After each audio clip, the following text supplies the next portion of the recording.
tinggal pilih mana jadi orang baik atau orang jahat. Bukan pilihan sebenarnya mau jadi baik atau jahat. Beneran, kita semua tuh pernah baik dan kita pernah jahat. Bahkan aku, Kak, aku nih merasa aku udah melakukan kebenaran, melakukan menurut aku baik. Di mata orang lain bisa jadi itu jahat. Jadi itu bukan pilihan, karena kita manusia.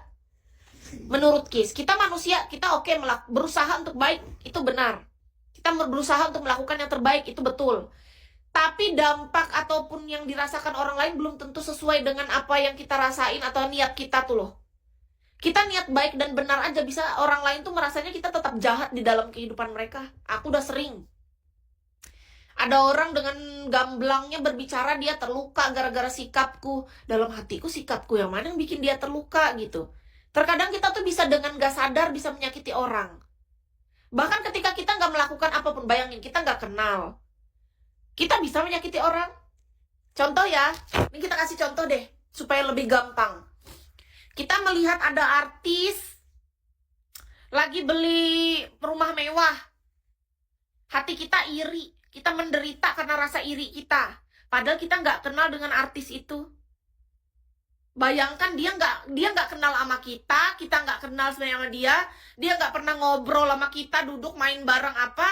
Tiba-tiba kita merasa terluka gara-gara dia beli rumah baru. Artinya apa? Dia jadi penjahat kan bagi kita yang terluka. Iya dong. Di mata kita yang terluka, yang sakit hati, dia tuh orang jahat. Kenapa? Kenapa dia jadi artis kok songong betul, belagu betul? Nggak ngerti apa kondisi aku sekarang, ekonomi aku lagi sulit. Gaya-gayaan dia beli rumah. Aku aja makan susah. Padahal kenal enggak? Apa enggak? Nggak ada orang itu nyenggol kita atau apa niat jahat dia, enggak. Bisa jadi kita jadi sosok penjahat. Nah, jadi dalam dunia ini Kak, kalau Kakak bilang kita pilih mau jadi baik atau jahat, itu ada betulnya. Betulnya apa? Kita akan selalu berusaha, pasti pengen jadi yang baik dan benar kan. Tapi untuk output ke orang lain itu sudah bukan kendali kita. Beneran Kak, niat kita yang baik atau benar aja Kak, tuh tersampaikannya belum tentu tepat. Apalagi yang gak benar. Aku sudah merasakannya. Gak enak. Gak enak banget. Kadang orang salah paham tuh bukan karena benar-benar salah paham, tapi karena memang mereka yang memilih untuk tidak mau mengerti. Karena memang tujuan mereka bukan untuk memahami. Karena manusia lebih memilih bukan untuk memahami, tapi mereka memang memilih untuk menghakimi. Itu yang menyedihkan. Ketika Kis tahu fakta bahwa ternyata di dunia ini manusia itu nggak semua punya pikiran kayak kita, yang kalau kita tuh selalu belajar, ingin memahami, itu kita kan. Tapi ternyata manusia yang lain itu kebanyakan malas belajar untuk memahami. Mereka lebih memilih untuk menghakimi, tanpa mau belajar untuk memahami. Bisa jadi bahkan orang yang menghakimi itu belum tentu mereka nggak ngerti.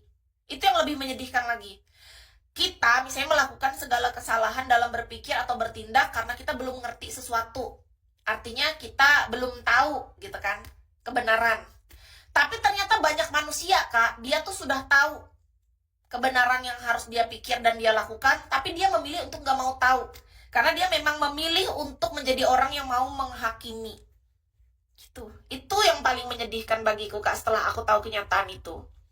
Sawang sinawang itu apa Kak? Sedih tahu kan di dunia ini pas kita sudah memaham. Tahu nggak kenapa aku tuh 7 tahun tuh sendiri nggak terlalu banyak interaksi itu karena semakin mata kita terbuka, semakin kita melihat kebenaran, semakin kesadaran kita meningkat, intuisi kita tuh otomatis semakin tajam, sudut pandang kita juga berubah dari segala aspek.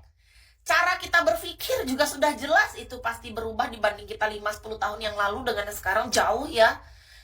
Justru itu membuat kita jadi ternyata kesendirian itu nggak buruk gitu. Dulu kan kita pengennya selalu ramai. Sekarang enggak. Ternyata ya akhirnya kita berdamai dengan rasa sepi. Sepi nggak seburuk itu teman. Kesendirian itu nggak seburuk itu. Kalau hari-hari ini teman punya pasangan, entah suami, istri, anak, ya udah fokus sama suami, istri, anak. Ada orang tua, fokus sama orang tua. Ada diri sendiri, fokus sama diri sendiri. Nggak perlu ngejar apa, harus ramai lagi. Nggak perlu berharap harus diterima semua orang lagi. Cukup. Pembelajaran hidup ini udah cukup menurut Kis. Bukan berarti kita berhenti belajar ya. Pembelajaran hidup yang kemarin-kemarin itu sudah cukup untuk menjadikan kita yang sekarang untuk mengambil jalan hidup mana yang paling sesuai dengan hidup kita masing-masing. Tanggung jawablah. Terimalah seutuhnya.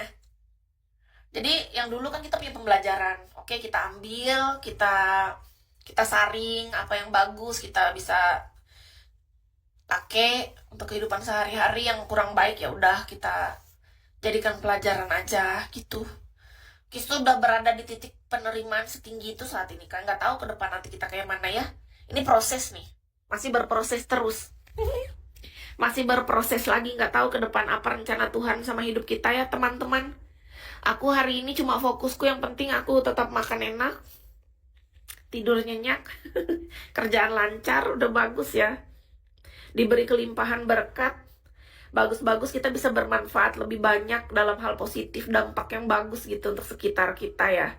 Terutama kita bisa melindungi diri kita dengan sangat baik dan dikelilingi dengan orang baik yang maha kuasa selalu menuntun kita ke arah kebenaran. Itu yang paling penting.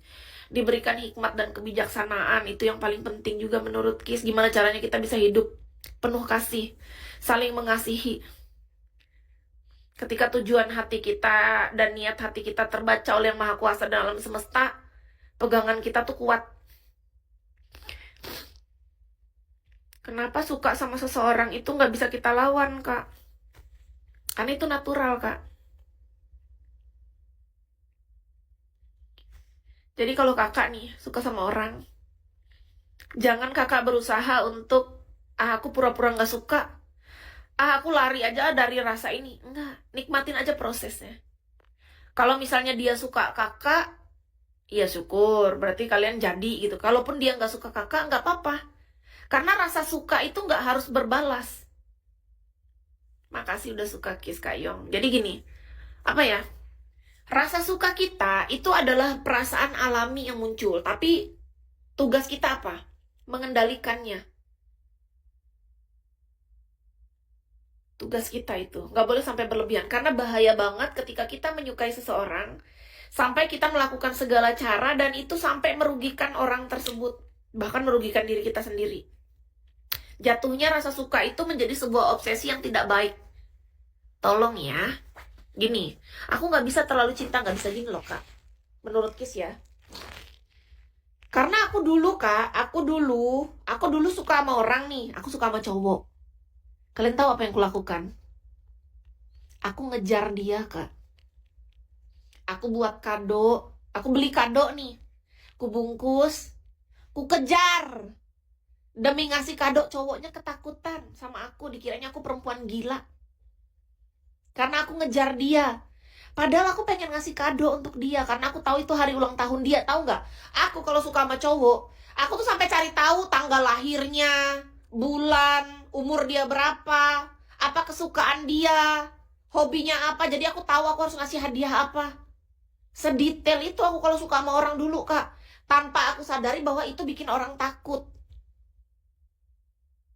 Bayangkan, masa perempuan segila itu? Kalau laki-laki kayak gitu aja aku takut. Aku pernah kena sudah Kak. Waktu di Bigo ini ada laki-laki yang kayak gitu sama aku lari. Aku akhirnya kena karma. Aku kena karma, pernah sudah. Ada laki-laki yang waktu itu tuh, yang dia ngasih super dragon banyak. Ingat nggak kalian? Ternyata dia datang ke rumah aku. Dia tuh orang Yogyakarta. Kalian bayangin dia datang ke sini, kalian kepikiran nggak? Aku nggak pernah ngasih alamat. Waktu itu kan aku belum masas. Kalau udah masas kan alamatku memang orang pada tahu. Kalian bayangin dari mana dia dapat alamat rumahku coba.